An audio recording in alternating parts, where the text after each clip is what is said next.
Isa po sa mga paboritong destinasyon tuwing summer ang Boracay. Paalaala lamang po sa mga nagbabalak pumunta roon ay huwag kalimutan daw magdala ng reusable bags dahil ipagbabawal na raw ang paggamit ng plastic sa mga tindahan sa isla. May report si Trisha Sam. Kapag sinabing tag-init sa Pilipinas, hindi mawawala sa usapan ang Boracay. Ang sikat nitong white sand at makulay na nightlife, dinarayo ng mga turista mula sa iba't ibang panig ng mundo. Base sa pinakahuling datos ng munisipyo ng Malay Aklan na nakakasakop sa Boracay, mula Enero hanggang Setyembre ng taong 2012, pinakamaraming dumagsang turista noong summer months ng Marso hanggang Mayo. Pero kung balak niyong magbakasyon doon, may bagong patakaran na dapat tandaan.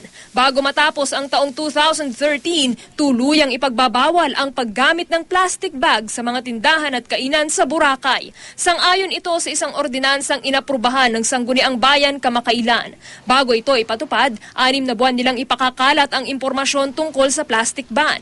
Ang mga lalabag na establishmento papatawa ng 1,000 pesos na multa para sa first offense, 1,500 pesos naman para sa second offense, at para sa third offense, 2,500 pesos na multa o di kaya'y pagkakakulong ng 1 hanggang 6 na buwan. Isa rin sa ikinakampanya ng lokal na gobyerno ang BYOG o Bring Your Own Bag Program. Pakiusap nila sa mga turista, makipagtulungan sa pangangalaga ng kalinisan ng isla para naman talagang it's more fun in the Philippines. Trisha Zafra, GMA News.